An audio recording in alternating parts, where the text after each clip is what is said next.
좋은 아침입니다. 오늘도 주님의 말씀 기억하시면서 주의 말씀에 순종하며 사는 하루 될 수 있기를 소망합니다. 오늘 시편 58편의 말씀, 불의한 통치자 위에 계신 공의의 심판자라는 제목의 말씀 우리가 함께 묵상하고 또 함께 나누겠습니다. 표제 읽고 우리 함께 본문을 읽겠습니다. 다윗의 믹담시, 인도자를 따라 알다스엣에 맞춘 노래. 통치자들아, 너희가 정의를 말해야 하거늘 어찌 잠잠하냐.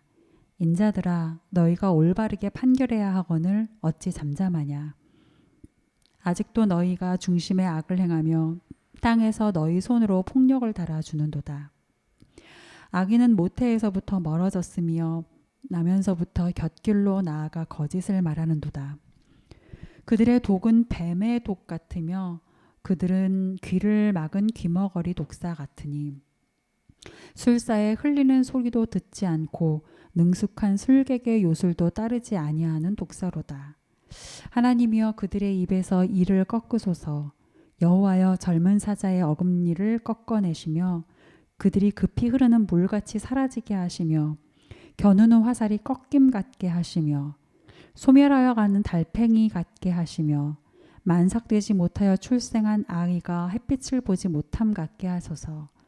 가시나무 불이 가마를 뜨겁게 하기 전에 생나무든지 불붙는 나무든지 강한 바람으로 휩쓸려 가게 하소서. 의인이 악인의 보복당함을 보고 기뻐하며 그의 발을 악인의 피에 씻으리로다. 그때에 사람의 말이 진실로 의인에게 갚음이 있고 진실로 땅에서 심판하시는 하나님이 계시다 하리로다. 아멘. 한국말이고 무슨 말인지 다 알겠는데 약간 좀 이렇게 좀 멀리 느껴지지 않으십니까? 그래서 제가 조금 더 친밀하게 이해하실 수 있으면 좋겠다. 내 말 같이 들리실 수 있으면 좋겠다는 생각이 들어서 새번역 버전 좀 다시 한번 읽어보려고 합니다. 새번역 버전으로 제가 한번 다시 한번 읽을게요. 너희 통치자들아, 너희가 정말 정의를 말하느냐? 너희가 공정하게 사람을 재판하느냐? 그렇지 않구나. 너희가 마음으로는 불의를 꾸미고 손으로는 이 땅에서 폭력을 일삼고 있구나. 악한 사람은 모태에서부터 곁길로 나아갔으며 거짓말을 하는 자는 제 어머니 뱃속에서부터 빗나갔구나. 그들은 독사처럼 도끼가 서려 귀를 틀어막은 귀머거리 살무사처럼 마술사의 헐리는 소리도 듣지 않고 능숙한 술객의 요술도 따르지 않는구나. 하나님, 그들의 이빨을 그 입에서 부러뜨려 주십시오. 주님, 젊은 사자들의 송곳니를 부수어 주십시오. 그들을 급류처럼 흔적도 없이 사라지게 해주십시오. 겨누는 화살이 꺾인 화살이 되게 해주십시오. 움직일 때 녹아내리는 달팽이 같이 되게 해주십시오. 달을 채우지 못한 미숙아가 죽어서 나와 햇빛을 못 보는 것 같이 되게 해주십시오. 가시나무 불이 가마를 뜨겁게 하기 전에 생것과 불 붙은 것이 강한 바람에 휩쓸려 가게 해주십시오. 의로운 사람이 악인이 당하는 보복을 목격하고 기뻐하게 하시며 악인의 피로 그 발을 씻게 해주십시오. 그래서 사람들이 과연 의인이 열매를 묻는구나, 과연 이 땅을 심판하시는 하나님은 살아계시는구나 하고 말하게 해 주십시오. 새번역이 조금 더 시 같고 또 이렇게 고백할 수밖에 없는 마음이 조금 더 잘 전달되는 것 같아서 우리가 새번역으로도 함께 한번 읽어보았습니다. 어제 말씀 간략하게 정리를 한번 하겠습니다. 다윗이 사울을 피하여 굴에 있을 때 지은 시였죠. 어제 시편 57편입니다. 아마도 엔게디 굴에 거할 때를 배경으로 했던 것 같습니다. 오랜 도피 생활 중에 이제 급박하게 숨어 들어갔던 곳이 바로 굴이었습니다. 숨기 위해 들어간 곳이긴 하지만 사실 굴이라는 곳은 누가 봐도 너무나 척박한 곳이고 만약 적이 들이닥치기라도 하면 피할 것이 없는 사면초가가 되는 상황이죠. 어찌 보면 막다른 상황이 되기 십상인 곳이 바로 굴입니다. 그런데 다윗은 그런 상황에서도 자신이 주의 날개 그늘 아래 피하였다라고 어제 고백을 하고 있습니다. 여러분, 상황을 보고 사람을 보면 내가 지금 처한 것은 막다른 곳이요 척박한 곳이지만 하나님을 보면 주의 날개 그늘 아래가 되는 것입니다. 우리가 보아야 할 것은 상황이나 사람이 아니라 바로 하나님이어야 한다라는 것을 깨닫게 하시는 어저께 말씀이었죠. 또한 다윗은 그곳에서 간구를 합니다. 그가 그의 도망자로 사는 그 시간 내내 사는 내내 그를 가득 채우고 있었던 마음은 아마도 두려움 그리고 억울함이었을 것이에요. 그 마음을 다윗이 토로를 하죠.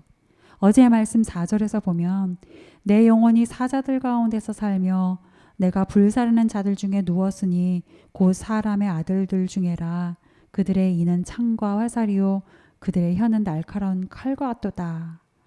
역시 6절의 말씀을 보면 그들이 내 걸음을 막으려고 그물을 준비하였으니 내 영혼이 억울하도다 라고 토로를 하고 있지 않습니까? 왕이 자신을 죽이려고 찾는 상황이니까 두려운 것은 너무나 당연지사이고, 그런데 여기에 왕에게 충성했고 무엇보다 하나님의 뜻에 순종해서 그렇게 했었던 것이었는데 그 모든 것이 지금 자신이 받는 고난의 이유가 되고 있었으니 그 억울함은 이루 말할 수 없었을 것입니다. 참으로 놀라운 것은 그러함에도 불구하고 그러한 두려움, 그러한 억울함이 가득한 중에도 불구하고 다윗은 탄식과 간구가 변하여서 찬양이 되는 그러한 현장에 있다는 것입니다. 자신의 탄식, 자신의 간구를 변하여 하나님을 찬양하고 있다는 것이죠. 7절 말씀, 어제의 7절 말씀, 하나님이여 내 마음이 확정되었고 내 마음이 확정되었사오니 내가 노래하고 내가 찬송하리이다. 다윗이 어떻게 그럴 수 있었을까? 늘 그와 함께 하고 계시는 하나님의 인자와 진리를 깨달았기 때문이 아닐까 싶습니다. 다윗에게도 그러했듯이 오늘 우리에게도 하나님이 함께 하시는 하나님의 그 인자와 진리를 잊지 않는 그런 저와 여러분의 오늘이 될 수 있기를 소망합니다. 오늘은 시편 58편의 말씀입니다. 1절부터 2절 말씀 다시 한번 읽겠습니다. 1절부터 2절입니다. 통치자들아 너희가 정의를 말해야 하거늘 어찌 잠잠하냐.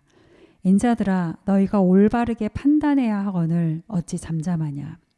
아직도 너희가 중심에 악을 행하며 땅에서 너희 손으로 폭력을 달아주는도다. 여러분, 이 당시에 통치자라는 것은 이제 백성을 다스리기도 하고 또 법을 따라서 재판하기도 하는 그 여러 통합적인 역할을 해야 하는 사람이었죠. 그리고 이때 이제 재판을 한다고 했을 때 기준이 되는 법이라는 것, 특별히 이스라엘에게 있어서 법이라는 것은 단연코 기준이 되는 법이라는 것은 단연코 10계명이었겠죠. 10계명이죠. 그리고 그 10계명을 근간으로 하는 이제 율법, 이러한 율법들을 지키고 또 수호하는 그런 역할을 하는 것이 바로 통치자였어요. 그러니까 오늘 본문에서 통치자는 하나님의 법으로 백성을 다스리고 판결함으로 하나님의 정의를 드러내야 하는 자가 바로 통치자죠. 이 본문이 말하는 올바른 통치자란 하나님의 법으로 백성을 다스리고 판결하고 그래서 그것으로 하나님의 정의를 드러내는 그런 사람이어야 하는 것입니다. 그런데 오늘 시편 기자가 당시에 통치자들을 지금 고발을 하는데 어떻게 고발을 하고 있습니까? 1절 정의를 말해야 하는데 어떻게 해요? 잠잠하고 법대로 판결해야 하는데 또 잠잠해요. 그러니까 잠잠하다라는 것은 법대로 판단하지 않는다. 즉 비뚤어진 판결을 하고 있다라는 것이겠죠. 또 2절에 이들이 중심에 은밀하게 악을 도모하고 손으로 여기서 말하는 손이라는 것은 이제 실제 삶으로, 실제로 현장에서 그 모의한 악을 따라 폭력을 일삼는다라고 지금 고발을 하고 있는 거죠. 저는 이제 아침마다 이제 새벽 말씀이 끝나고 난 다음에 아침에 이제 뉴스를 듣는데, 아시다시피 요즘 이제 선거를 앞두고 있는 선거철이지 않습니까? 그러다 보니 뉴스에서 온갖 이제 정치인들의 말잔치가 이제 벌어지고 있죠. 빨간색은 파란색이 거짓이라고 그러고 파란색은 빨간색이 거짓이라고 그래요. 진한 빨강, 진한 파랑은 연한 빨강, 연한 파랑이 변질됐다고 말하고, 또 연한 빨강, 연한 파랑은 진한 빨강, 진한 파랑이 이기적이라고 말합니다. 누가 얼핏 들으면 무슨 미술 시간인지 알겠네요. 예. 서로를 헐뜯으면서 온갖 말잔치들을 지금 하고 있어요. 근데 죄송하지만 제 눈에는 다 거기거든요. 다 판박이처럼 서로 똑같은데, 근데 그 서로를 향한 똑같은 말을 서로를 향해서 반박을 하면서 하고 있어요. 밖에서 보면 다 똑같아 보이는데 아마도 그 안에 들어가면 그게 안 보이나 봅니다. 그런데 여러분, 그들만 그럴까요? 그 사람들만 그렇겠습니까? 특별히 그 사람들만 더 그런 걸까요? 본문에서 시편 기자가 하는 질책, 통치자들아 너희가 왜 정의를 말하지 않고 잠잠하냐? 왜 비뚤어지게 판결하냐? 너희가 속으로 악을 모의하고 겉으로 그걸 행한다라고 하는 이 질책 앞에서 저와 여러분은 과연 자유롭습니까? 이 질책 앞에서 우리가 완전히 자유할 수 있을까요? 적어도 저는 그렇지 못한 것 같습니다. 사랑하는 여러분, 뭘 완전히 뒤집어야만 거짓이 아니에요. 뭘 완전히 거꾸로 반대로 할 때만 그걸 가지고 거짓이라고 하는 게 아닙니다. 진실의 정면 반대만 거짓은 아니에요. 해야 할 말을 하지 않는 것도 거짓이고요. 말해야 하는 바로 그때, 그 순간, 그 말이 필요한 그때, 그 순간 하지 않는 것도 거짓이에요. 살짝 뉘앙스를 바꿔서 하는 것도 거짓이고요. 이 사람한테 필요하고 이 사람한테 해야 하는 말을 저 사람한테 하는 것도 거짓일 수 있습니다. 그리고 이러한 모든 이러한 거짓들 안을 자세히 들여다보면 그 한가운데는 반드시 크고 작은 내 욕심이라는 것이 있어요. 나의 어떤 것이 있는 것을 보게 됩니다. 괜히 말해서 손해보고 싶지 않은 마음, 내 마음. 슬쩍 뉘앙스를 바꾸는 것으로 나를 드러내고 싶은 내 마음. 내가 지금 말한다고 뭐 세상이 바뀌겠어 하면서 사실은 말 못하는 나의 나약함을 숨기고 싶은 마음. 이러한 것들 등등. 여러분, 세상을 바꾸는 건 내가 할 일이 아니고요. 내가 할 일은 그저 지금 내 앞에 있는 해야 할 그것을 하는 겁니다. 내가 지금 용기 내어서 해야 할 일은 세상의 모든 거짓을 바로잡는 거, 그게 아니고 지금 내가 해야 하는 그만큼의 정의, 그걸 하는 게 지금 내가 용기 내어야 하는 영역인 겁니다. 바라기는 오늘 하루 사는 동안 어찌 잠잠하냐라는 성령의 질책이 아니라 내가 거짓 없이 정직했구나 하는 하나님의 그 칭찬의 말씀을 듣는 오늘 하루가 될 수 있기를 바랍니다. 3절의 말씀을 함께 보시죠. 악한 사람은 모태에서부터 곁길로 나아갔으며 거짓말을 하는 자는 제 어머니 뱃속에서부터 빗나갔구나.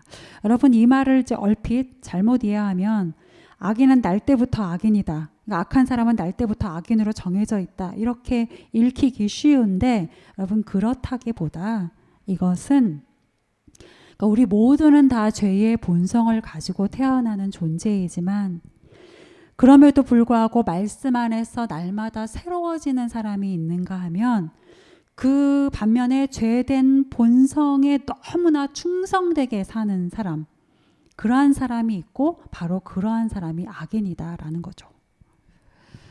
그리고 그러한 악인들이 뿜어내는 말이나 행동은 독과 같아서 영혼을 죽이고 주변에 있는 사람들, 특별히 연약한 사람들, 낮은 자리에 있을 수밖에 없는 사람들, 이런 주변의 사람들에게 상처를 주게 되는데 이러한 악인들을 향한 시편 기자의 다윗의 탄원이 바로 이어지는 6절의 말씀이에요. 6절 말씀. 하나님이여 그들의 입에서 이를 꺾으소서. 여호와여 젊은 사자의 어금니를 꺾어내시며. 그러니까 여러분, 이는 우리 몸에 있는 이 이는 잘 쓰면 내 몸에 이롭고 또 소화 잘 시켜서 건강할 수 있게 하는 역할을 해주는 기관이지 않습니까? 그런데 이 이를 잘못 쓰면 남을 물어뜯게 되고 죽게 할 수 있는 일종의 무기가 되는 거죠. 시편 기자가 바로 지금 이것을 고발하고 있는 것입니다. 하나님, 저 악인들의 폭력을 꺾어주십시오. 저 악인들이 자행하는 그 악, 사람을 죽이고 영혼을 죽이는 그 악을 하나님 꺾어내 주십시오. 이것은 주님만 하실 수 있습니다. 라고 강청하는 거예요. 여러분, 세상에 일어나는 다양한 그 악행 중에는 감히 우리가 어찌할 수 없는 영역도 분명히 있습니다. 우리가 감히 어찌할 수 없는 것들이 있어요. 예를 들어 저 먼 나라에서 지금도 여전히 일어나고 있는 전쟁이라는 악, 또 너무나 견고하게 얽히고 설키어 있는 사회 구조적인 악들, 지금 당장 나로서는 어찌할 수 없는, 건드릴 수 없는 없을 것 같은 악이죠. 감히 지금의 나로서는 어찌할 수 없는 그러한 류의 악들이 분명히 있는데, 그런 절대 악들이 분명히 있는데, 자, 그럼 우리는 그런 악들에 대해서 어떻게 해야 할까요? 본문이 이렇게 말하고 있어요. 6절, 하나님 그들의 이빨을 부러뜨려 주십시오. 그들의 송곳니를 부수어 주십시오. 하나님 7절, 그들을 굽류처럼 흔적도 없이 사라지게 해주십시오. 겨누는 화살이 꺾인 화살, 즉 무용지물이라는 거죠. 소용없는 꺾인 화살이 되게 해주십시오. 8절, 하나님 다 녹아내려서 껍질만 남은 달팽이와 같이 흔적도 없이 사라지게 해주십시오. 9절, 하나님 그들이 불 붙기 전에 생가지와 같은 것이든 혹은 불 붙어서 활활 타는 가지와 같은 것이든 모두 다 강한 바람에 휩쓸려 가게 해주십시오. 즉 우리도 저거는 내가 어찌할 수 없는 거지 라는 것 때문에 뒷짐지고 있는 그 회의적인 마음을 바꾸어서 하나님을 향해, 지금 다윗이 하는 것과 같이 하나님을 향해 중보해야 하는 것 아닐까 싶습니다. 바라기는 오늘 시편 기자의 이 고백이 6절, 7절, 8절, 9절, 이 시편 기자의 이 고백이 오래전에 누군가의 고백, 오래전에 누군가가 했던 간구쯤으로 여겨지지 않기를 바랍니다. 비록 지금 내 손에 닿지 않을지라도 누군가의 중보가 절실히 필요한 그런 사람들이 있다라는 것을 기억하면서 저와 여러분이 함께 중보하는, 함께 간구하는 사람으로 이 동시대를 살 수 있기를, 또 악에 대적할 수 있기를 간절히 소망합니다. 10절 말씀을 함께 한번 보시죠. 10절, 의인이 악인의 보복당함을 보고 기뻐하며 그의 발을 악인의 피에 씻으리로다. 이걸 조금 더 생생하게 표현하면 이렇습니다. 의로운 사람이 악인들이 보복당하는 것을 보고 기뻐하게 하시며, 의인들이 악인들의 피로 발을 씻게 해주십시오 라고 지금 다윗이 간구하는 거예요. 그렇게 해달라고 지금 소원하고 있는 겁니다. 악을 선으로 갚아왔고 어떤 상황 속에서도 하나님의 뜻에 순종하려고 했던 다윗의 그 뭐랄까요, 인자한 모습, 인내하는 그 모습, 다윗의 모습을 기억한다면 이 간구는 좀 너무 살벌한 거 아닌가, 너무 좀 뭐랄까요, 잔인한 거 아닌가 싶으실 수도 있을 것 같아요. 얼뜻 보면 그런 생각이 들 수도 있습니다. 그런데 여러분, 다윗이 이렇게 다소 잔인해 보이기까지 하는 이런 간구를 감히 자비의 하나님께, 긍휼의 하나님께 할 수 있는 것은 이 시편 57편이 결코 낭만적이거나 철학적인 시가 아니라는 걸 의미해요. 그러니까 교훈을 위한 교훈시가 아니라는 것을 의미합니다. 그러니까 무엇입니까? 여러분, 다윗은 시편 57편에 이 고백하고 있는 한 구절 한 구절, 미사역으로서가 아니라 이 한 구절 한 구절을 생생하게 몸으로 겪었던 거예요. 악인들의 악행을 철저하게 그리고 처절하게 겪어왔었기 때문에, 그렇기 때문에 여러분 이렇게 간구할 수 있는 겁니다. 뒤집어서 한번 질문해 볼까요? 다윗이 왜 그렇게 악인의 악행을 철저하게 그리고 처절하게 겪어야만 했을까요?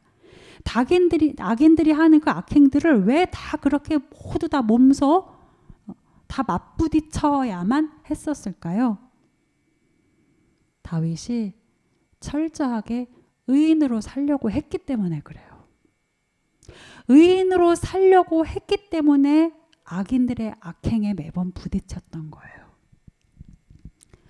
철학적으로, 관념적으로 혹은 저 멀리 있는 누군가의 이야기로 악행을 들은 게 아니라 다윗 자신이 하나님의 사람으로 살려다 보니 악인들과 마주하기를 피할 수가 없었고, 악인들의 악행을 철저하게 또 처절하게 다 겪을 수밖에 없었던 것입니다.